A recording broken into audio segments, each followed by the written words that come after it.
All right, and we back on the forecast. So in Pittsburgh, a 24-year-old brother, Dulane Cameron, was stabbed to death by a racist white boy, Joden Rocco, who was also 24. So let's see how this brother, Dulane Cameron, ended up getting stabbed in the neck. A terrifying scene and crime outside of one of the most popular spots in the city. A 24-year-old man stabbed to death on the sidewalk on North Shore Drive along this strip of bars. KDK's Pam Serrano is live on the North Shore right now with the latest on this investigation. Pam. Yeah, Kim, a 24-year-old man is now charged in the stabbing death here in that strip of restaurants between PNC Park and Heinz Field, and another 24-year-old man has died. It happened just as the popular hotspots were closing and patrons were going home. According to the criminal complaint, there were eyewitnesses, cell phone video, and a surveillance video from outside Tequila Cowboy. The restaurant manager showed KDKA TV how the man apprehended for the stabbing tried to get into the restaurant patio at 2 a.m. just minutes before that stabbing with no shirt on. A little amped up. I think something happened down the street, and he was coming this way and he went back that way, and a little, I guess, agitated or maybe a little aggressive. 24-year-old Joden Rocco of Pittsburgh is charged with criminal homicide in the stabbing death of 24-year-old Dulane Cameron Jr. Rocco was apprehended shortly after the stabbing. He asked a police officer near Heinz Field for a ride home to the North Hills. Police already had the suspect's description and they apprehended him. According to the criminal complaint, 2 police officers working security along with eyewitnesses noted an agitated Rocco attacking Cameron. Witnesses screamed he has been stabbed. Police officers found his lifeless body on the ground with large stab wounds to the neck. Despite efforts to save him, he died on scene. Family, fans, and visitors flood this area year-round to see games, and they heard about the stabbing death and will take caution. We come down in groups usually, so as long as you're down with the group, there is nothing to worry about. It's definitely upsetting, I would say, but I mean, all in all, just kind of try to be safe and stay out the way here. And like I said, I'm always in a group here, so it's better to just be safe. You never know. You never know when or where. You just got to watch who's around and keep your loved ones close. 2 24-year-old young males, one has died. The other is charged with criminal homicide and possessing an instrument of a crime. A pocket knife was found nearby here and also blood-stained clothes. So according to the police, there's video of this white dude, Joden Rocco, getting denied entry into a bar. So as he walks down the block, he sees Dulane Cameron and his friend just walking down the street, minding their own business, when all of a sudden this white dude decides to attack him and pick a fight. And when they pick a fight with you, it's probably because they're armed. Because we all seen the results of what happens when they're unarmed. Most likely, if they're picking a fight with you, they're armed. And according to police, the video shows this dude, Joden Rocco, bouncing up and down like he's ready to fight. And they said it appeared that he was very aggressive. And the video shows this brother, Dulane Cameron, backing away, and him and his friend was trying to keep it moving. Then the video shows this white dude pull something out of his pocket, but then they went out of the view of the camera. But witnesses say when this brother Dulane Cameron started to defend himself and they started to fight, they both swing at each other, but this brother Dulane Cameron falls to the ground with blood gushing from his neck. He think he about to get a fair one with this white dude, but he didn't know he had a knife in his hand and it wasn't his fist. He died right there, and the white boy ran off and actually flagged a cop car down to take him home. This dude thought he could commit a murder and get the police to take him home. Now the thing is, 50 or 60 years ago, he actually could, back when America was great for them. And thanks to everything our ancestors did, it is better than it's ever been in the history of America. And they probably have resentment about that. And the problem is they're actually responding with more urgency than we do when we're the ones being killed. This guy was looking to kill somebody. He went around picking fights with people so he could kill somebody. And then a video comes out of this racist white dude, Joden Rocco, saying he's going to see how many times he could say nigger before he's kicked out of a bar. New details about a deadly stabbing on the North Shore. Video on social media appears to show the suspect making racial comments. Bob Allen is live with the latest on the killing. Bob. 24-year-old Joden Rocco of the North Hills is charged with the stabbing death of 24-year-old Dulane Cameron, a black man from Monaco. Was seen in an undated racist Instagram video using the N-word. The 16-second video shows Rocco saying he wanted to visit bars to see how many times he could use the N-word before being thrown out. But we're playing a game. How many times we can say to the bartender before we get kicked out? I got kicked out of one, but hey, what's up? What's up? What's up? Now, according to the criminal complaint, surveillance video shows Rocco being denied entrance into the Little Red Corvette bar at Tequila Cowboys. He then walked along the North Shore Drive toward PNC Bank and encountered Cameron, who was with a friend. Police say Rocco was seen on video bouncing on the balls of his feet and appearing very aggressive. The report says Rocco attacked Cameron and fatally stabbed him in the neck.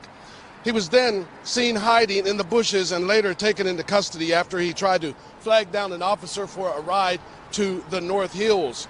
Now, Rocco was later charged with homicide and possessing a weapon of a crime. He remains locked up in the Allegheny County Jail. Now, they went out of the way to say this Instagram video was undated, even though I thought Instagram videos had upload dates. But there is a good chance that that video is from that same day. But he did say it's a game they play, so chances are he's done it before. And this isn't the first time. And you never know who else has the same mindset as him. Now, they did charge him, and it'll be real hard not to charge him. But people are calling for a hate crime. And even though it is evidence that it is a hate crime and this dude was racist, they still have a really hard time admitting when white people are racist to black people, especially when it comes to murder. There aren't too many cases where they're going to own racism when it comes to murder, despite the evidence. Unless it's cases like Dylan Roof, where he went out of the way to say, no, I'm a racist. I hate black people. I did it because I hate black people. And even then, sometimes they'll call it mental illness and disown the racist act while still trying to save the racist person.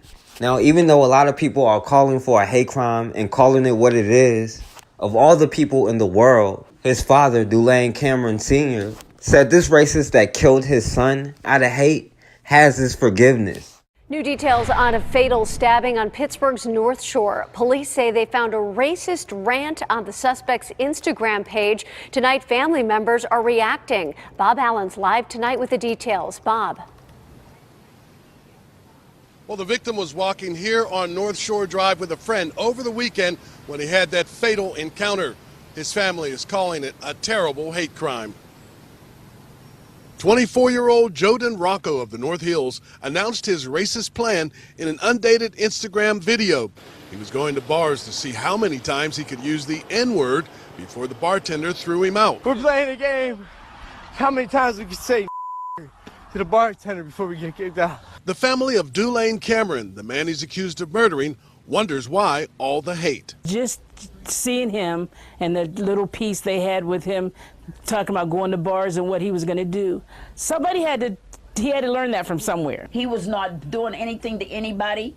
He didn't make anybody mad or anything, and he got killed because he was black. After Rocco was denied entry into the Little Red Corvette bar at Tequila Cowboys on the North Shore, police say he walked towards PNC Park on North Shore Drive. That's where he saw 24-year-old Dulane Cameron, a black male from Leedsdale, walking with a friend. Police say surveillance video shows Rocco bouncing on the balls of his feet and acting aggressively. The police report says he stabbed Cameron in the neck. The family is now making funeral arrangements. And it's hard to believe that in 2018 that this is still what we're dealing with. It's the devil, and they just act on the first impulse. Now, police say Rocco hid in the bushes and tried to flag down an officer for a ride to the North Hills. He was held as a witness and later charged in the crime. He's now locked up in the Allegheny County Jail. Now, I don't know how after so long, we are still shocked and confused when stuff like this happens. This 24-year-old brother, Dulane Cameron Jr., father, Dulane Cameron Sr., says this racist white boy has my forgiveness. He said, as Jesus humbled on the cross said, Father, forgive them, for they know not what they do. But he don't know that's really for him, not this racist white dude. He don't know what the hell he doing. His father said there is a demonic spirit causing division and crime. Yeah, it was the spirit of a racist white dude that created racism and fueled by greed, hate, and envy. He says my heart goes out to this racist white boy and his family for what they now have to face. But this white dude's family still have their son. He doesn't have his. And it's Stockholm Syndrome. And that kind of rhetoric helps fuel all that what about black on black crime nonsense. Because if it was a black person that did this, he would be saying, well, we need to stop doing this to each other. But their statistics have never really fit the stuff that we have been doing. They've always called us criminals, but it was a crime for us to read a book. And it wasn't a crime for them to rape a black woman. You can rape my mom, my wife, and or my daughter. But if I could read anything other than the Bible, I'd be lynched right away. And it'd be justified because I'm another criminal. But even under those conditions, if we found a white person that wasn't that extreme, then we automatically label him as a good white man.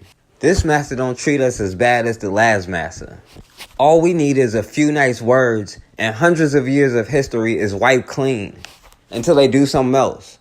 And for us, especially in America as a collective, to be so caught up on Christianity, why have we only adopted the stories of forgiveness?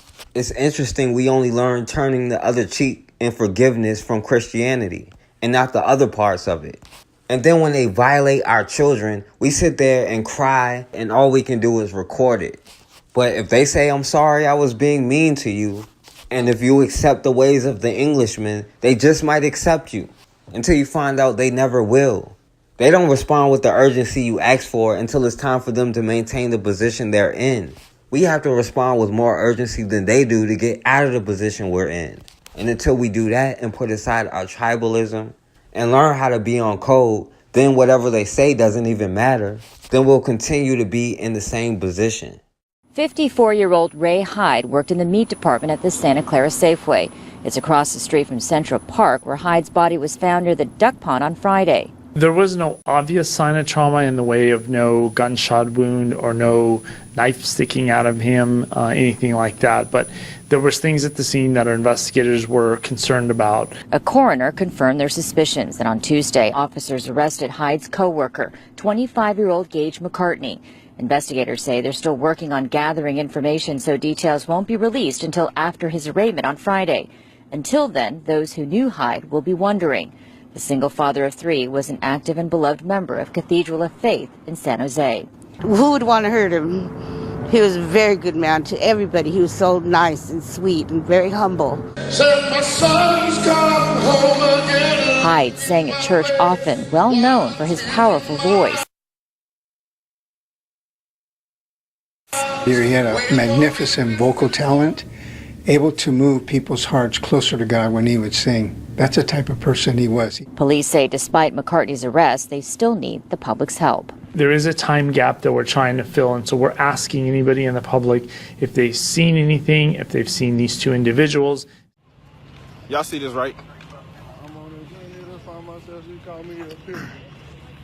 They wanted me to leave Walmart because I was riding my hoverboard, right? I'm leaving Walmart. Now they escort me. Especially this guy here. He's the dickhead. Jesus. I'm trying to tell you, these police, man, they get paid for this. I'm trying to be like you, sir. Well, you better I'm trying to be like you. Who? I don't got no criminal record, cousin. Well, I don't know. You gonna let me get your name? Like I'm really gonna give you my name? You're walking the wrong way. The entrance is that way. Bro, look. Listen. Who came? Who came? I don't have to do no hopping, bro. Get off my back. Stop following me. Why you still following me, bro? Right here and wait for bro, no. Look, why you still touching me, bro? Why you touching me? Right here. Why you touching me? You can exactly, bro. Get off of me, bro. No, get off of me, dude. Get off of me. Can you tell your man to get off of me? Can you tell you? For what? He told me to leave. He told me to leave. Did he not tell me to leave? Did he not tell me? Look, don't. Can you not jack me? All right, I'm gonna stand right here. Get off my shirt. If you would just listen and try to listen to what we're saying, What? it wouldn't be like this. I can call you motherfucker. It's freedom of speech, bro. Get off me, bro. Hey, chill, bro, chill. Come on, man. PJ! Damn! Back up! Get out! Back up! Back up! Back up! Back up! God damn! He told me to leave. He told me to leave. We got a manager coming. All right, I'm still right here. Get off my shirt. If you would just listen and try to listen to what we're saying, it wouldn't be like this. Oh, you motherfucker. It's freedom of speech. Bro, get off me, bro. PJ, damn! Hey, chill, bro, chill. Hey, get the fuck out, yo! It's not that fucking serious, yo! Really not this It's not that serious! It's not that serious, yo!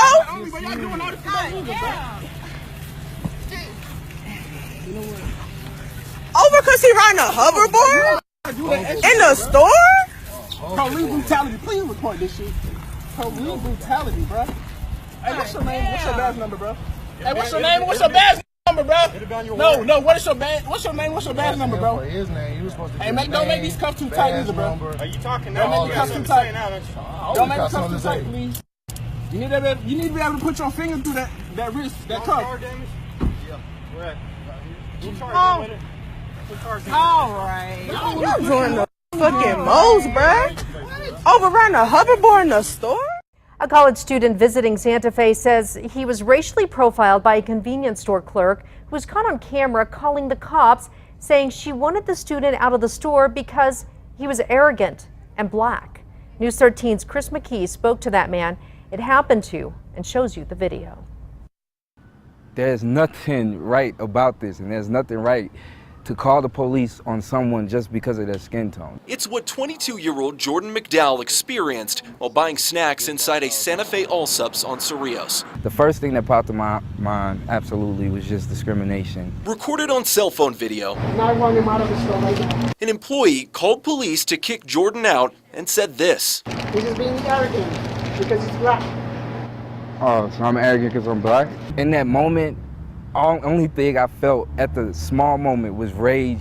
He went to Allsups around 8 last Friday night for candy. As he paid for some, then looked around for more, Jordan noticed something. She had been in the corner the whole time watching. They said I was sketchy because I picked stuff up, put stuff back. The employee called police. Not run him out of the store right now. He's just being arrogant because he's black. Police spoke to Jordan and the employee, but didn't take any action. We confronted the employee today inside the store where she made those comments. She first denied saying anything. We played her a copy of the video. She still denied saying anything and then refused to talk to us. Racism in America never truly died. A pre-med Xavier University student, Jordan has been in Santa Fe for 2 weeks studying Native American culture. He says he doesn't harbor bad feelings, but wants others to know what happened. I just want everyone to know that you still have a voice.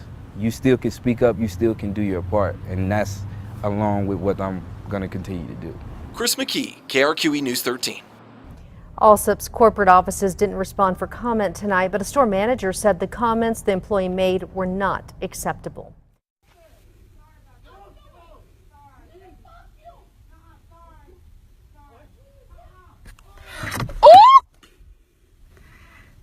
Oh, he just hit her! Ooh! Ah, dang, this door is locked.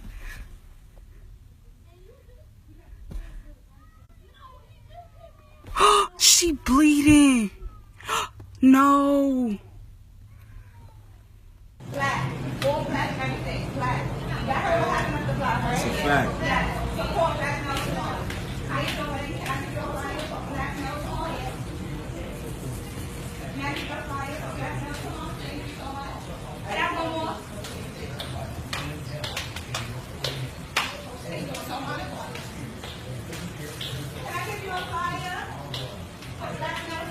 I love Trina. She bout it, boy. They tight. Look at them. They tight.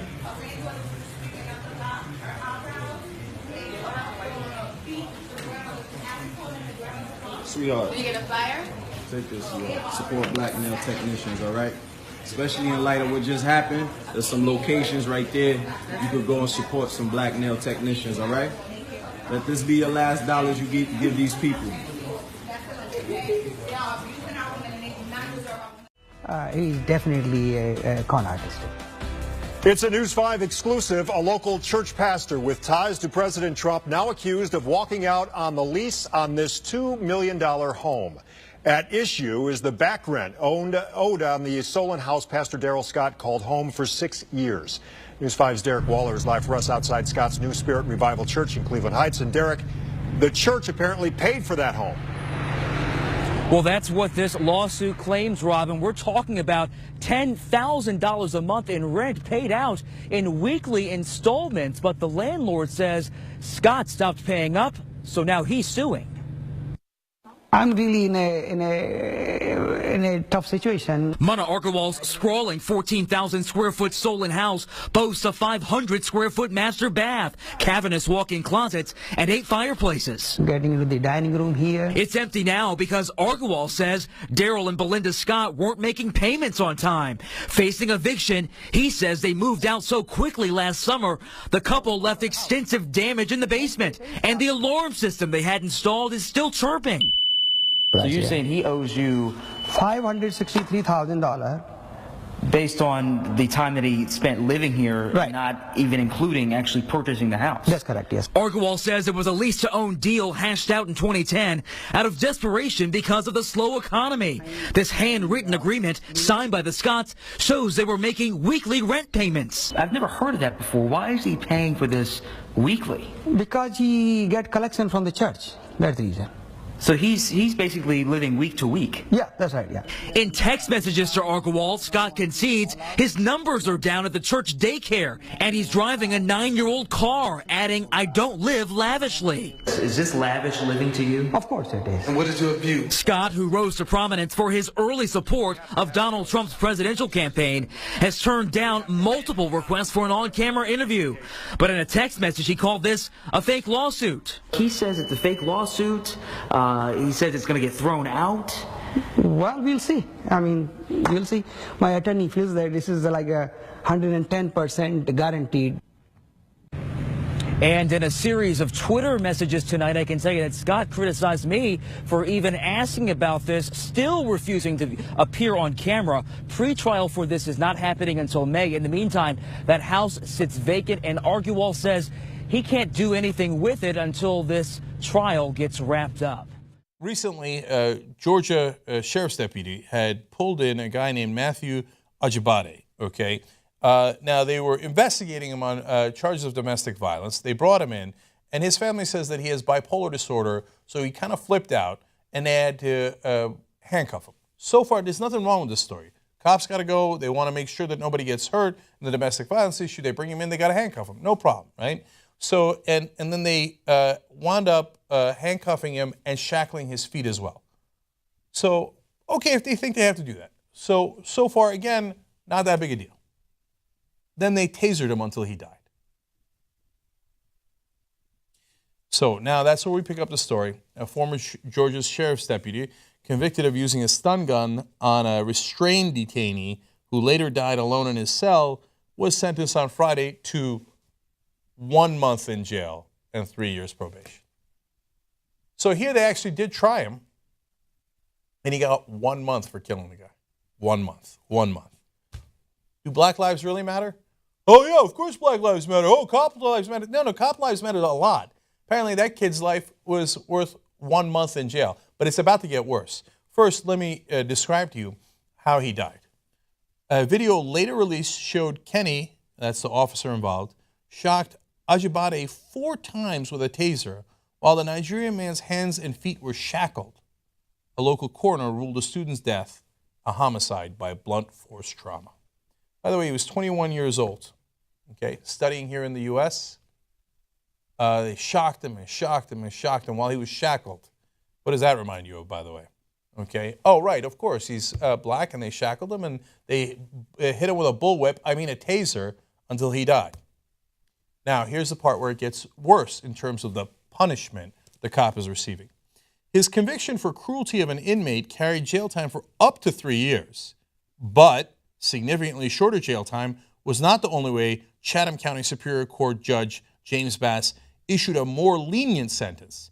He also allowed the former deputy to serve his time on the weekends. So if a cop kills a 21-year-old black guy by tasering him to death while he's shackled, he gets to come in on weekends to serve a 1-month jail sentence. Now let's reverse the cases and see what happens. And I don't care who you are or how deeply conservative you are, you know I'm going to be right about this. Imagine that Ajibade had somehow captured a cop and shackled him to a chair and tasered him until the cop died. Does anyone think he wouldn't be on death row? Does anyone really believe that? He'd hit death row so quick it'd make your head spin. The cop got 1 month to be served during the weekends.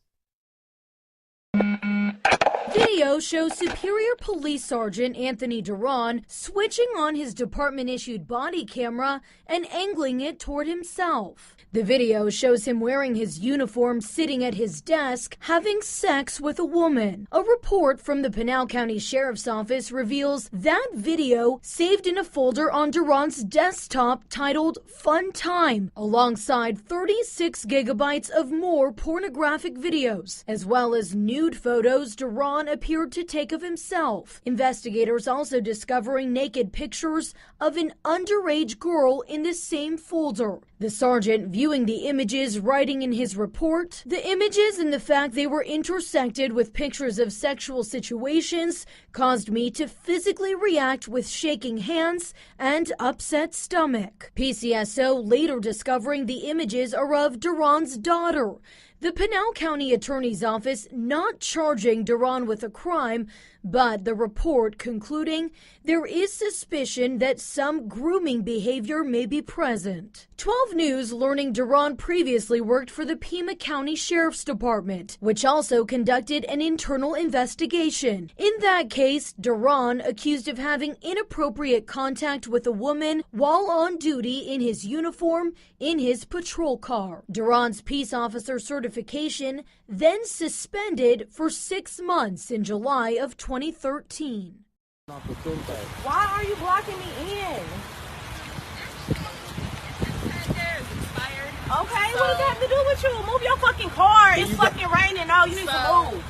You need to move. I'm not going. You need to move this fucking car, bro. Actually, I'm not going to move. You need to move. Are you serious? Like, we about to... Why are you doing this? Though? Like, it has nothing to do with you. Actually, I think I'm gonna call. How There's some people behind you trying to leave too. Okay, let's see. Bro, she holding up traffic. So she really about to call the police. It's alright. We're being fucking extra. She really tripping up our tent tag. Motherfucking ass, I will beat the fuck out of you. I swear to God, if you don't move your fucking car, I'm gonna beat your ass. I'm gonna beat her ass. I swear to God, I'm gonna beat her ass if she don't move her fucking car. Can you move your car? I'm gonna beat your ass. I'm not. Nope, I'm not. Can you please move your fucking car? I didn't even do nothing to do with you. I didn't even do nothing to this girl. Like, what is wrong with her? Really? What is our tag despite? Why is our tag bothering you? What are you doing? Move. Record all what you saying. Yeah. Like, you know what I'm saying? Just get everything, and he's over there. Why is he over here? Yeah. What? Your truck is right here. You jumped in front of my vehicle. Why are you right there? Oh my God! I can't move. Yes, exactly. Oh my God! Like I said, if you need, I can tell them what. And what's your name? Arlen. Arlen. R-L-Y-N. And what's the last name? Reynolds. Reynolds. R-E-Y-N-O-L-D-S. Okay. Cause this is ridiculous. You saw I ain't touched this man, and he called.